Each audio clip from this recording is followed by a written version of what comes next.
Hey everybody, welcome to Mindset Monday. My name is Denise, Zack with Game Plan U today. Thank you so much for tuning in. And we're trying this a fourth time, I think right now, Nick. You and I started this podcast yesterday, which is the actual Mindset Monday day, but we had a lot of technical difficulties. So I said, let's just defer and start fresh again on Tuesday, or actually on Wednesday, sorry. So here you are.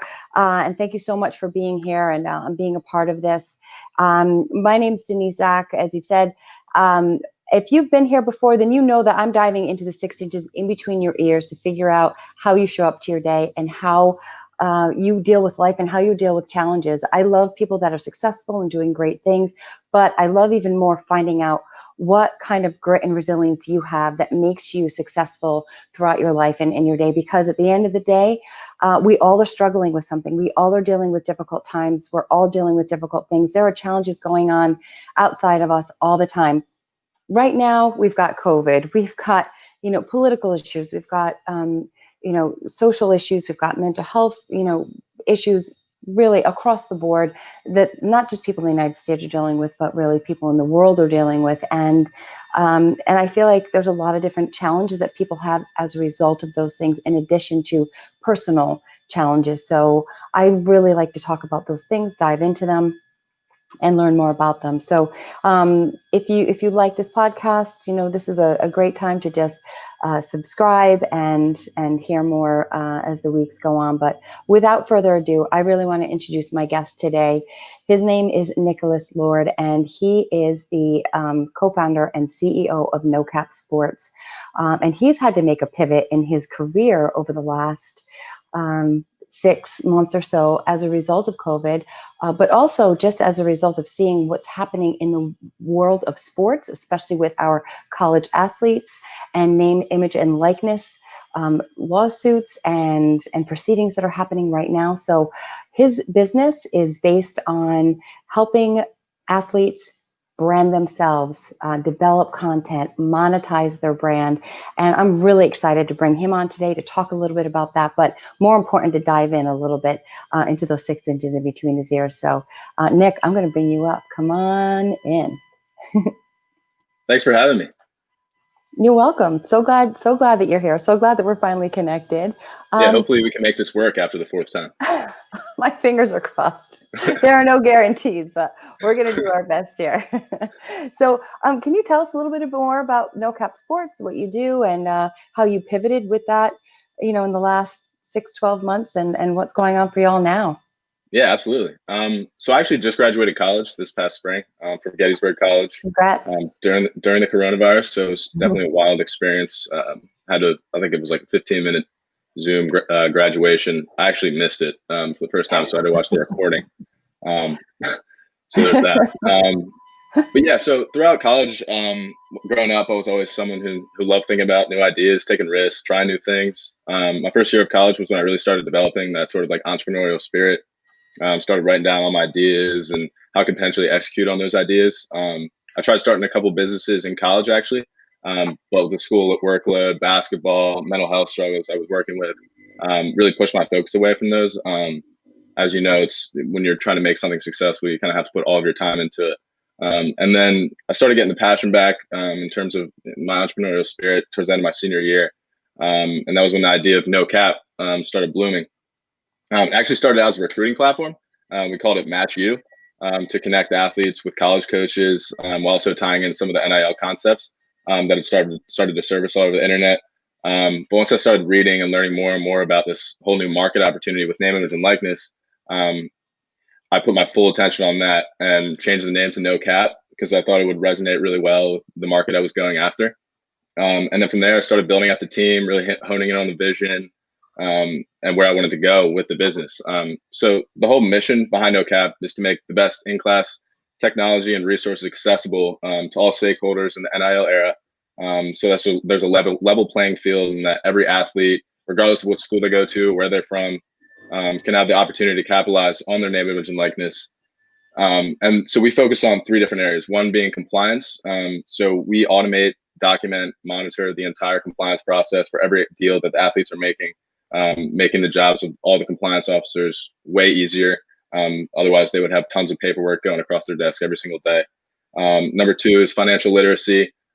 So a lot of these kids, they've never been able to handle money like this. We're going to kind of walk them through that process, what to do with that money, how to invest it.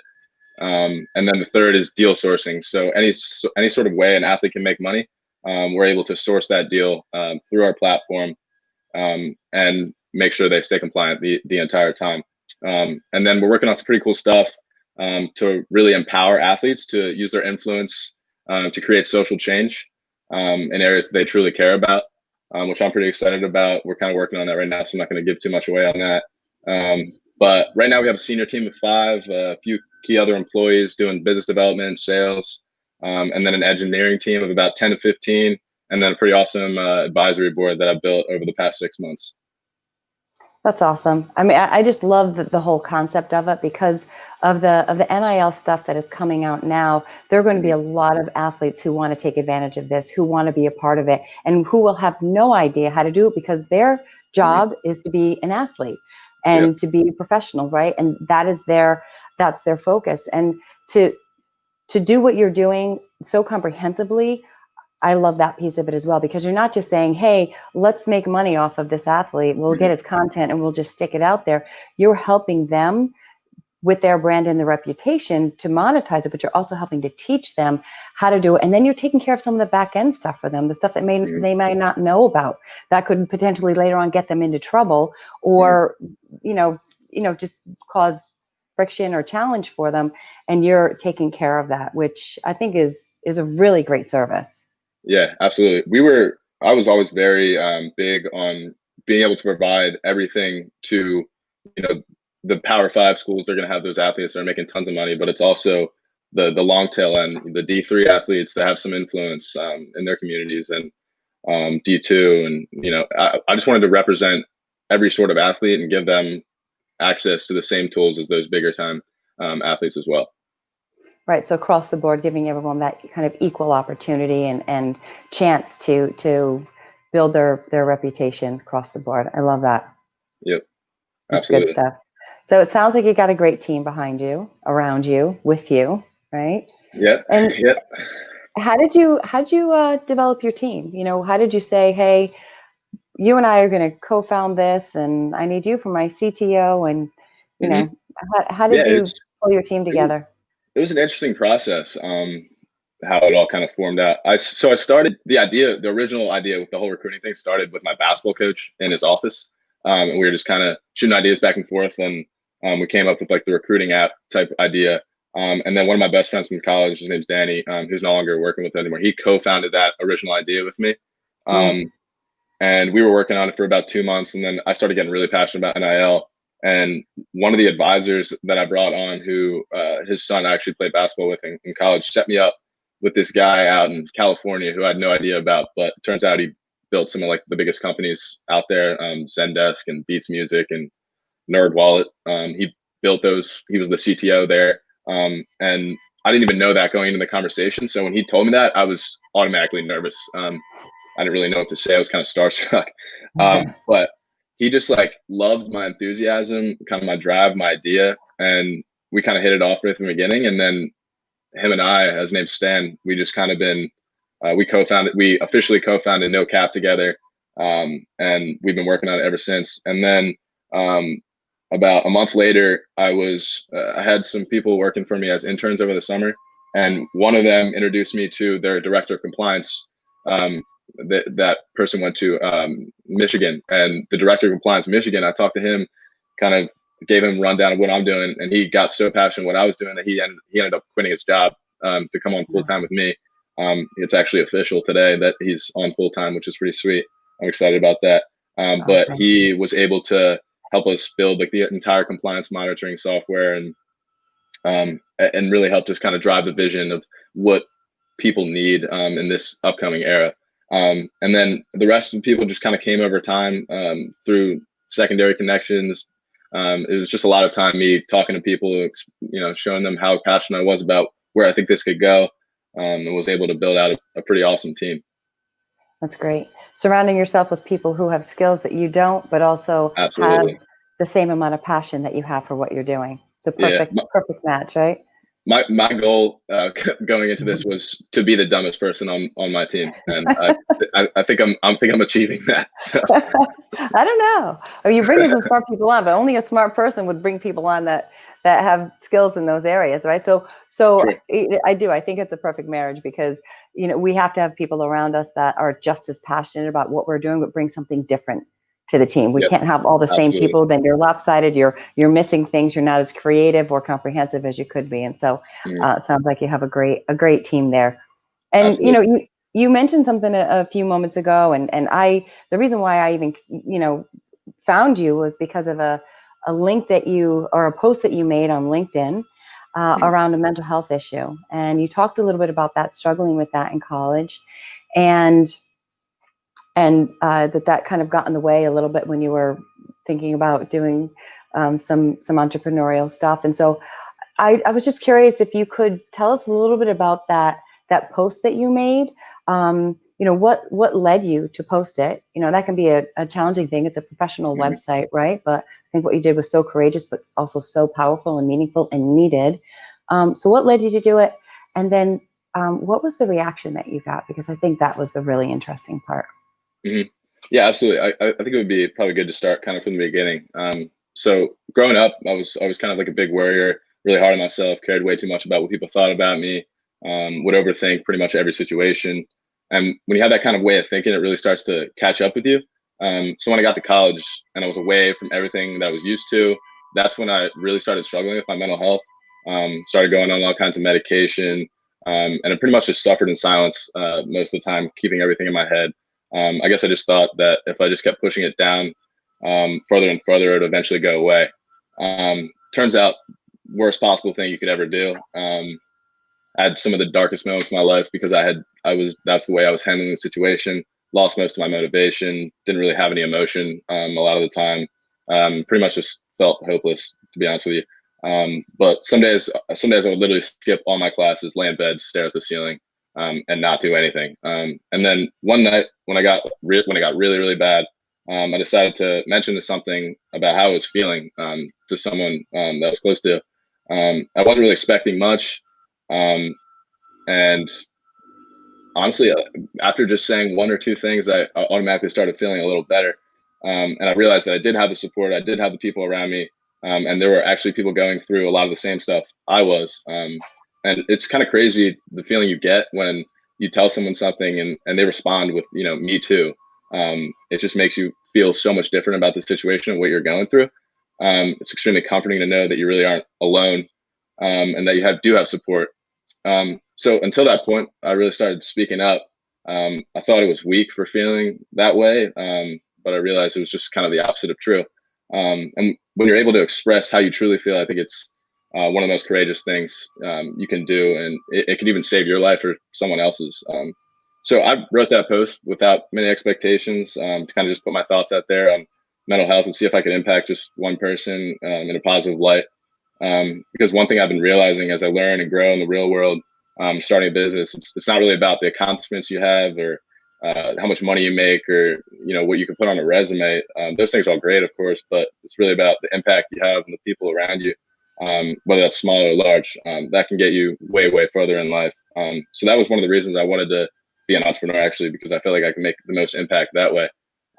But after posting that, without really expecting much, the response I got was unbelievable. I was having people reach out to me from all over, people I knew, people I didn't know, tell me how much how much that post meant to them. Even had a few individuals tell me that when they saw it, that they were at the end and that kept them going, for at least for another day or so. So it was pretty inspiring, just kind of see how like a few words can just change someone's life. Yeah, absolutely. And just hearing that story just gives me chills when you think about, for you probably weren't thinking about necessarily other people at the moment. I mean, yes, you had that idea that, maybe I can help someone, but really you don't know who you're speaking to when you put something out like that on social Yep. media. And you have no idea who you're going to touch and who you're going to impact. And so the fact that you got those responses, I think is amazing. How many did you did you respond to everybody? I mean, you had a lot of people who made Yeah, comments. I made it a priority to respond to everyone that at least said something to me. I had a ton of DMs, people that I actually didn't ever even met before, that were, saying how grateful they were that I posted something like that and that more people should start doing it. That was just awesome to me. But I made it a priority to respond to as many people as I could, Yeah, from that. love So that. And because a lot of people don't realize that people can struggle and we don't even understand what it is they're going through, but we don't even recognize it. A lot of times we mhm. don't recognize that someone is struggling. And did you, when you were struggling, when you were at your darkest place, were you in were you the one that kind of reached out to somebody? Or I know you talked a little bit about it, but how did it come where you actually got the help? Like, did you get up out of bed? Did someone say, "Hey, let's talk"? Like, what was that experience? Yeah, there was a couple. One of them was my mom. She had noticed that I was not normal, and she brought it up to me, and that was the first person I mentioned something to. I've always been really close to my mom, so it was really hard for me to tell her something like that, and she was completely surprised.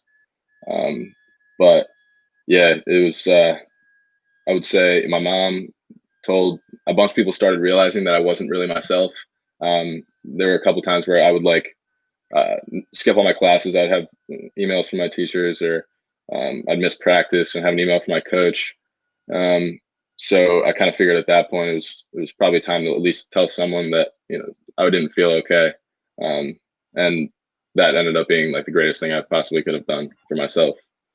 Yeah. What kind of reactions did you get from people when you said that? Um, a lot of the time it was just very like comforting reactions. Just a lot of like listening. When I told my mom, it was she just listened and let me talk, and that alone made me feel better. And I got a lot of I struggle with this too, and you're not alone. Like, I'm here to support you, and that really gave me motivation to kind of seek more help and try to get better. It's awesome. Yeah, I think just being able to reach out, taking that first step, Hmm. can sometimes feel like the scariest. Absolutely. Yeah. Yeah. Were there? I've oh, go Go ahead. ahead. Yeah. Yeah, so I was just gonna say, like, and since then I've come across a lot of people. A lot of my closest friends have struggled with different things like that, and suicide and whatnot. And having those conversations with people is really tough. And I understand how hard it is for um, you to bring up something like that. So I'm trying to find ways that I can really bring that kind of confidence up in someone, that they can feel okay talking to me or someone else about it. Yeah. And what I found of just, being a therapist over the last 20 years is when you ask someone that question, usually it's a relief. If you ask someone, are you thinking about harming yourself? Are you thinking Mhm. about, hurting yourself or ending your life? It's usually a relief, even if they're not thinking about it, because they then on some level understand or get to a place where they know that you understand that Mhm. they're in a bad place. Absolutely. Yeah. Yeah. There was one of my good friends in college. I remember when I had first started talking a little bit about it. Every time I would see him, he'd be like, "How are you?" And I'd be like, "Yeah, I'm all right. I'm good." And then he'd be like, "No, like, how are you?" And then we Mm, like sit down and like talk for a while. So it's cool to it's very comforting to know that like people actually care and want to listen to your story, and they also are struggling with a lot of the same things you are too. So you yeah. can connect on that kind of level. Absolutely. And I just love the fact that, what you're describing is the importance of relationships and being Mhm. connected. And that we are not, no man is an island. That is a critically important statement. We're not supposed to operate by ourselves. We are social beings. And the fact that you have people in your life that are helping you in that way, I think is Mhm. incredibly powerful and probably some unexpected support, people that maybe you weren't even thinking Absolutely. would be those people, right? Yep, yep. And I think it's very you can transfer it right over to business as well. And that's one of the things I really push. Leading my company is everyone should be vulnerable. Everyone should have the right to say how they're feeling. So I take time each day, reaching out to them and making sure they're okay, they're happy with where they are, and what the next plan is. So I think that's really important in any organization to kind of push that aspect of mental health, vulnerability. And I think it just makes you closer as an organization and helps and sets you up better for success as well. Yeah. So. Absolutely. I could not agree more. And I think what you're doing is the future of business and organizations. You're bringing humanness to the workplace. You're bringing compassion and empathy to the workplace. You can't have something amazingly wonderful or amazingly difficult happen outside of the workplace and not impact you. I mean, you can compartmentalize and get through the day for sure, but that issue is there with you. For the good and the bad, and we should celebrate the good stuff, and we should support each other in the bad stuff. And I think that, Absolutely. Yeah, just bringing it all together. And I love the fact that you're doing that with your organization from the I get-go. think just kind of like going through it a little bit myself helps me kind of realize the different actions and different things people say, where I could really tell that something's wrong, and that's when I really decided to kind of reach out. So when it's all about experience. So if you actually go through something like that, it makes it a lot easier. So. Right. So kind of walk a mile in someone's shoes. You're able to kind of put yourself in their shoes and understand it, which I imagine might be hard for someone who has never struggled with a mental health issue or had someone in their life who struggled, and it may make it difficult. What would you say to a CEO or someone who's just not sure that that's going to work, or that that's going to make this organization weak, or people are going to be calling in sick left and right if I acknowledge that they are having emotional issues? How do you respond to something like that? Yeah, I think that's the problem. It's the mindset that you think it's weak to step up and say something that the way you're feeling, or you're not feeling good about the way things are going in your life and your head. And I think that can really, if you hold those things in, that kind of holds you back from a lot of the other parts of the business as well. So if you're able to really express that and really kind of put that kind of culture in your organization, that other people in your organization can express how they're feeling, and you're all there for each other. I think that's extremely important for any CEO, to kind of just tap into those relationships that we talked about, because within an organization, relationships are also the most important thing, just like any other thing. Relationships first. Absolutely.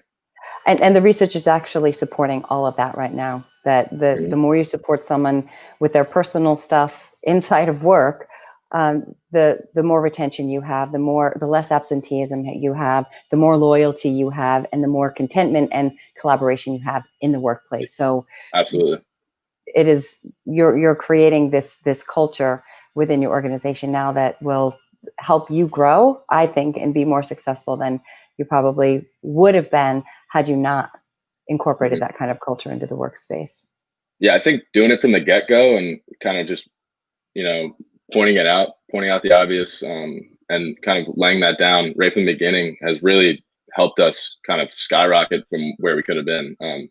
We've only been together 6 months, and I feel like we've been together for 6 years, just because of talking about things, not just work every day, and stressing about it, but really kind of digging into everything else in your life going on. Yeah, so. I love it. It just sounds like an awesome organization. I want to ask you, are there days now where you still struggle, and how do you do your self-care now? How do you take care of yourself now? How do you work through it? Yeah, it definitely happens a good amount. It definitely helps that I have something that I'm just very, very passionate about, with No Cap, and I have people in my organization that are always very passionate about it as well. And we're always constantly talking about how excited we are. So that always keeps my vibes kind of pretty high. But I do wake up some mornings, not feeling too hot about myself or what's going on in my life. I think when I do that, it's the best way to handle it, that I've experienced is, just talking to the people that you're closest to, and call my mom or something in the morning, or call one of my best friends, and just kind of talk things out, kind of how I'm feeling, just a normal conversation.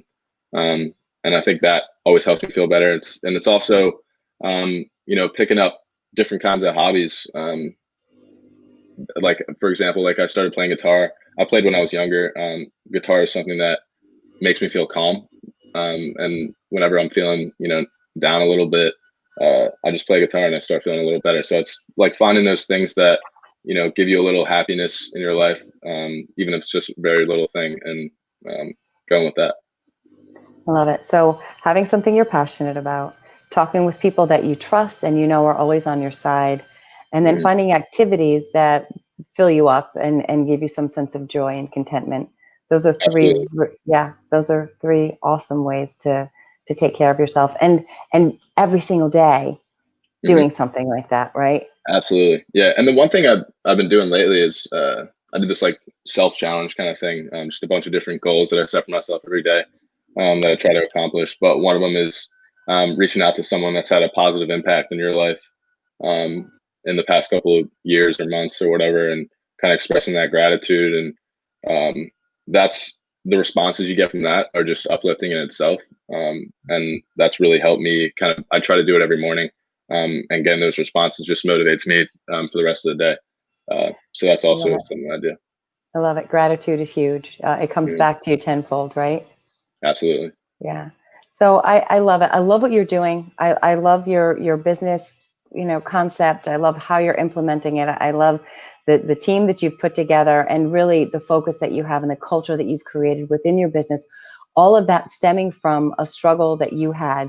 So I think you're such an inspiration to people who think that, well, if I have depression or if I have anxiety, how can I be successful? I'm never going to be able to get out of my own way. And you are a perfect example of using, your passion to help you work through something and really building something wonderful as a result of it. So I want to thank you for that. I want to ask you a last question here. What advice would you give to someone who isn't sure, who thinks that they're going to get in their own way, who might not be able to take that next step forward because they have a mental health issue or because they're not feeling good enough right now? What advice would you give to them? I would just say, accept it. Um, Once you can accept that, you're struggling and you've become okay with that, that's when you kind of get that confidence to reach out to someone. Definitely reach out to someone that you're close to first. Recommend, a very close friend, parent, whoever has made an impact on your life, and kind of see that response, because they're the people that are going to say that they support you most. So if you can find those people around you that would really support you and really support you, has supported you your whole life, but maybe not in that mental aspect, I think, saying something to them, could really change your life for the better. And then, um, in terms of, when you're struggling with mental health and stuff, it's usually you don't really have a lot of motivation, and I think you need to just find something that you feel you can make a difference with, whether it's big or small, and go after it. As soon as I started finding things that I was really passionate about, that was when my mental health started really changing. When I was really struggling, I didn't. Uh, I kind of just sat there and, didn't do anything and just stared at the ceiling, like I said. But when I really started thinking about, what I wanted to do and who I wanted to impact and how I could impact people, I think that's where like the passion comes from, and that's where you can really, start making a difference in your life and hopefully others too. Absolutely. You talked about your mindset, right? Those 6 inches Yeah. in between the ears Hmm. and really developing thoughts that activate positive momentum, right? Hmm. And not getting Yep. stuck in negative thought patterns, which can happen a lot. Obviously, that's one of the symptoms of mental health issues. So, Yeah, it's thank you. extremely hard to get out of that kind of rabbit hole once you have like one or two thoughts, two negative thoughts, and then all of a sudden there's like 100 of them. So it's kind of just having that capacity to, say like this is enough, and, um, maybe fill in like a positive one here and then, and see what happens from there. I love it. And building those up, right? As Hmm. opposed to building up Absolutely. the negative ones. I love it. Exactly. Well, thank you again so much for being here. Again, it's Nicholas Lord, and this is your email if people want to talk to you more, if they want to tune in and check out what you're doing with No Cap Sports, they can email you here. If they want to connect with you on LinkedIn, this is your LinkedIn address. And I just want to thank you again for being here. Really, really appreciate you being here. I appreciate your time and your energy. If you like this podcast, if you want to hear more, please subscribe. Again, this is Mindset Monday with the Game Plan U community. I'm Denise Zack. If you want to get in touch with me, if you want to be a guest on this podcast, let me know. This is my email. If you want to check out more about Game Plan U, it is gameplanu.org. Thank you again, Nicholas. I'm just so honored that you're here, that you're willing to share your story and be a guest here. Have a great rest Appreciate of you your having week. me. Yeah, no problem. Take care.